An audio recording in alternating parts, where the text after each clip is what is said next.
How much time do you spend every day working on your dream? In the last 90 days, how many books have you read? In the last year, what new skill or knowledge have you acquired? What kind of investment have you made in you? You don't want it badder than you want to party. You don't want it as much as you want to be cool. Most of you don't want success as much as you want to sleep. Some of you love sleep more than you love success. And I'm here to tell you today, if you're going to be successful, you've got to be willing to give up sleep. Every day. This isn't a part-time gig.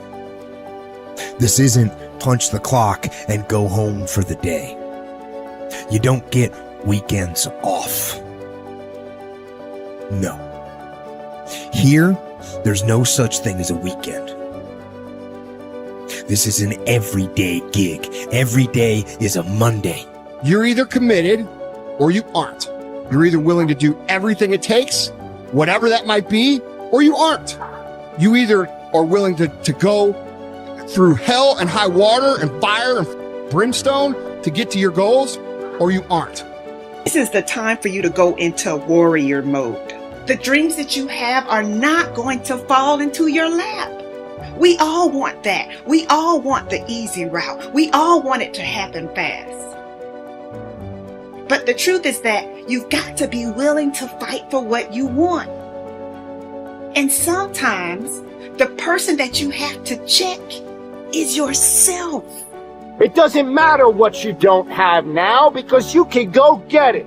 But it starts today. It starts with a commitment. It starts with a principle. It starts with a discipline. It starts with effort. It starts with energy. It starts with an idea that you're going to make today count.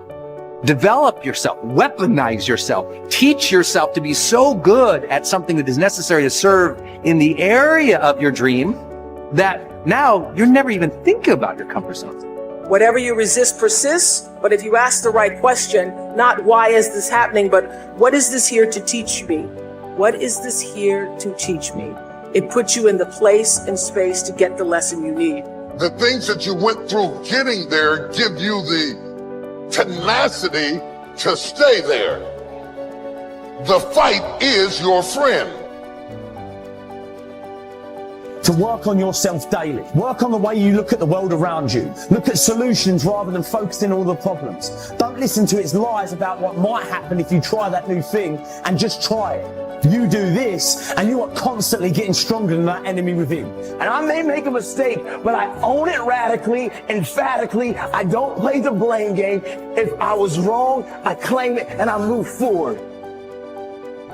The starting point of goal setting is for you to realize that you have virtually unlimited potential to be, have, or do anything you really want in life if you simply want it badly enough and are willing to work long enough and hard enough to achieve it. The second part of goal setting is for you to accept complete responsibility for your life and for everything that happens to you with no blaming and no excuses. With these two concepts clearly in mind, that you have unlimited potential and that you are completely responsible, you are now ready to move to the next step, which is to begin designing your ideal future. You are responsible for financial strategy, for deciding exactly how much of your services you want to sell, how much you want to earn, how rapidly you want to earn your income year by year, how much you want to save and invest, and how much you want to be worth when you retire. These numbers are entirely up to you. You are responsible. You are responsible for your people's strategy and your relationships, both at home and at work. One piece of advice I give my students is to choose your boss with care. Your choice of a boss is going to have a major impact on how much you earn, how fast you get ahead, and how happy you will be at your job. By the same token, your choice of a mate and friends will have as much or more to do with your success and happiness than any other decisions you make. If you are not happy with any of your current choices, it is up to you to begin taking steps to improve or change them. Finally, as president, you are in complete charge of personal research and development, personal training and learning. It is up to you to determine the talents, skills, abilities, and core competencies you will need to earn the kind of money you want to earn in the months and years ahead. It is then your responsibility to make the investment and take the time to learn and develop these skills. No one is going to do it for you. The unavoidable truth is that no one really cares as much as you do. From this point forward, see and think about yourself as the master of your own fate. See yourself as completely in charge of your own life. See yourself as the president of your own personal services corporation. See yourself as a powerful person, completely self-determined and self-directed. Refuse to whine and complain about things that happened in the past, which cannot be changed. Instead, orient yourself toward the future and think of what you want and where you are going. Above all, think about your goals. The very act of thinking about your goals makes you positive and purposeful again. And if you decide today to go for the apple instead of the Hershey bar, I'm telling you, you have begun the process of turning your life around. And if you keep up that process, not only with your health habits, but with your money habits and with your communication habits, with your sales habits, management habits, and every other habit that you've got, if you'll start that process, eliminate the errors and replace it with disciplines practiced, I'm telling you, you can start this process of life change immediately. After today, you don't ever have to be the same again. Only by choice. You don't have to walk out of here the same as you walked in today. Only by choice. You can start a whole new process. And you say, well, Mr. Owen, is it that simple? Yes, it's that simple. Where else would you start but with an apple? You don't have to start with something staggering, and everybody has it within their power. What was so happy for me to find out at age 25, Mr. Shove said, Mr. Owen, you don't have to change countries. But you do have to change philosophy.